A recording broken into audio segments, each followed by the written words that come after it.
Bismillahirrahmanirrahim. Assalamu alaikum viewers. Welcome to another edition of Defense and Diplomacy. I'm your host, Sultan M. Hali. There's an age-old saying that you can freely choose your friends, but not your neighbors. Pakistan and India are destined to be neighbors. But unfortunately, we are not destined to be hostile neighbors, but we have had to face three major conflicts and have been on the verge of war on numerous occasions. That does not mean that peace should elude us. However, it will continue to elude us unless the festering sore of the Kashmir issue is resolved. There is a whiff of fresh air because last week at Thimphu, the foreign secretaries of India and Pakistan met and decided to chalk out a roadmap for having peace dialogue. To discuss the prospects of peace between India and Pakistan, we are honored to have in our studio today Air Marshal Masood Akhtar, a renowned defense analyst. Welcome, sir. And we have the honor to have Salma Malik, who's a professor at the Quaid-e-Azam University. Welcome. So, do you think there is a whiff of fresh air, sir, after this Thimphu meet between the two foreign secretaries? Bismillah ar-Rahman ar-Rahim. Thank you. Very well introduced that we can choose friends but not neighbors. And between these two neighbors, which have had nothing but more of confrontation, less of peace between them, I think it's good omen what happened at Thimphu because Nirupama Roy's statement also said the same thing, that yes, we will persevere with the composite dialogue. She may not have said composite dialogue because of some of their own limitations. But the fact that composite dialogue is going to resume, it is in the interest of not only Pakistan, but more of India. Because without resolving crucial issues between the two nations, India cannot fulfill her ambitions and whatever she wishes to have in the region and globally.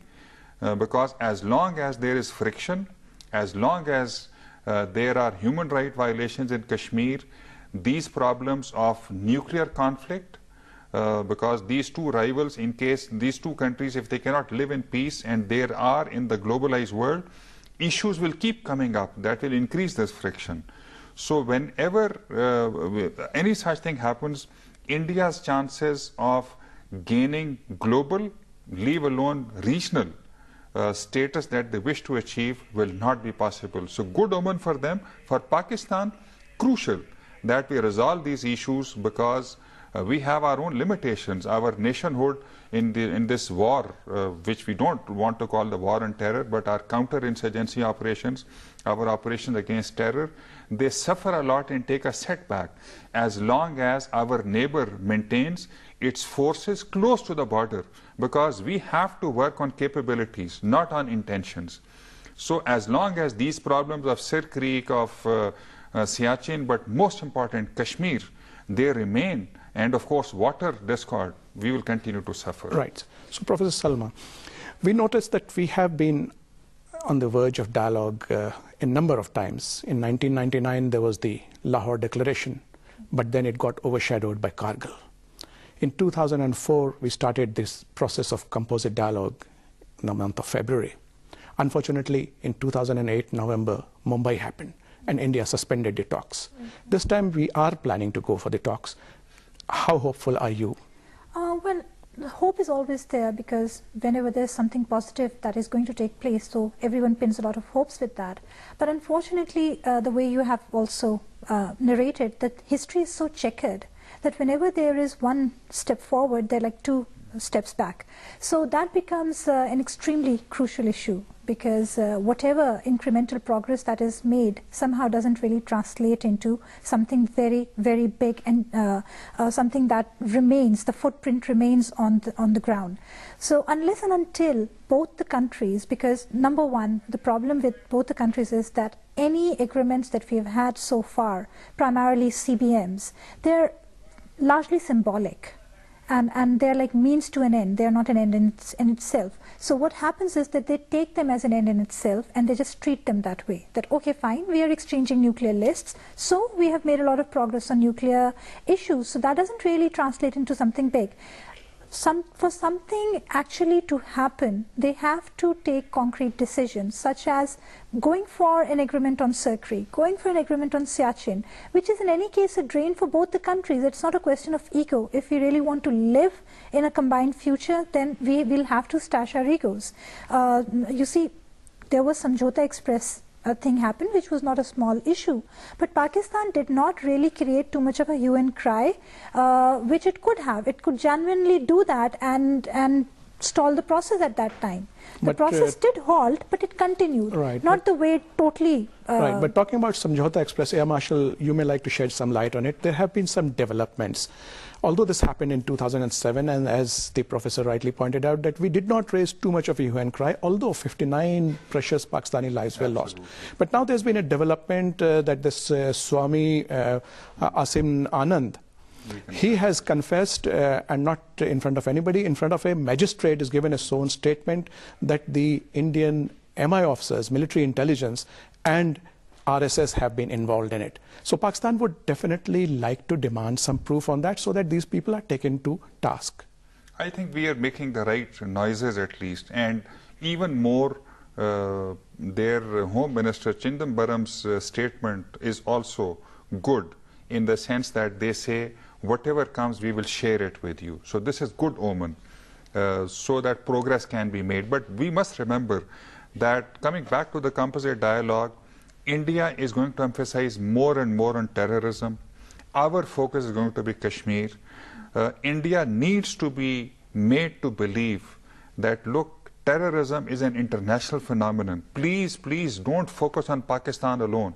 We are a victim of terrorism. These 5 boys who came from America were not trained by Pakistan. You were talking about the Sargodha case. The Sargodha case. Likewise, they have their own extreme right neocons and non-state actors who did the Samjhauta incident, who are committing many other crimes. And this Swami episode is a whiff of fresh air, like you said, that something has come to light on which Pakistan can capitalize. But capitalize may be the wrong word. Pakistan is making the right noises. They are going to share information with us. But we also need to tell America, which we, I think, have persevered with, that the road to victory against what they call terrorism in Afghanistan, and they have very unfortunately hyphenated us as AFPAC, is going to come through Kashmir. As long as Kashmir remains, as long as, of course, smaller problems also remain, we have to perforce keep the focus on our eastern border. And as long as the Indians, they keep their forces gathered on our border, all facilities, all air bases, all cantonments on our border, we will be forced to keep our attention there. So Samjhauta Express revelations is a good thing that has happened. Pakistan must make use of it, which we are. And but of course, the Raymond case notwithstanding, America must not be allowed to take its attention away from this crucial area. So if you hold that thought, I'll just come back to it. I wanted to talk, Professor, on the aspect of the Mumbai attacks. Now, India used it as an excuse, and it was a major accident. I mean, I don't blame them for at least overreacting. But then to continue it for the last 3 years and stalling all hopes of peace and calling Pakistan, and in fact, Nirupama Rai only 3 weeks back gave a statement that Pakistan is following a state policy of terror.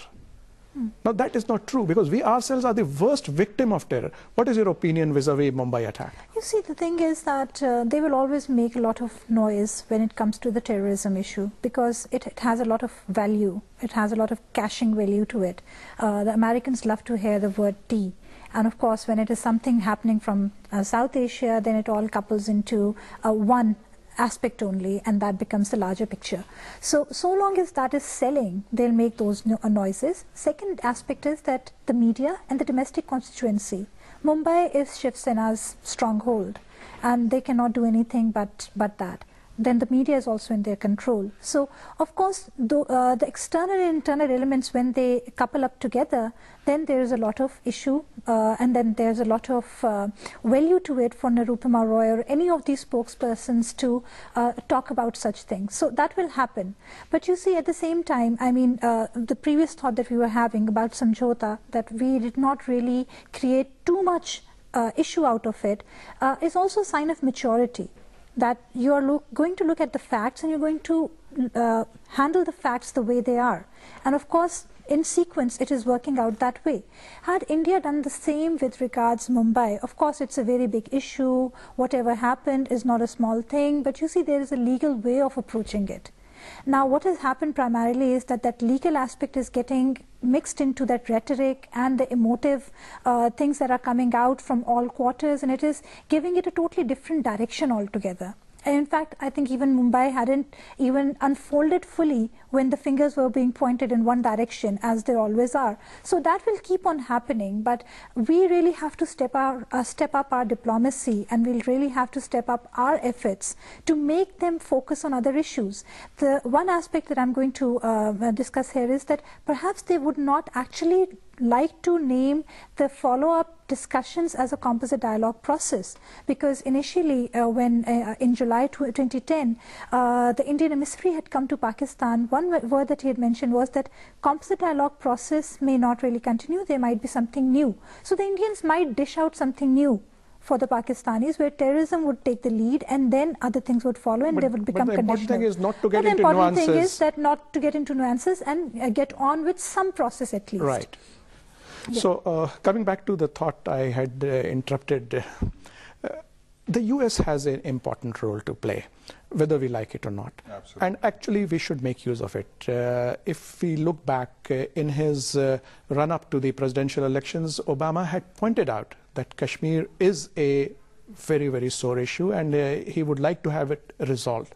Unfortunately, he got carried away by the Indian rhetoric and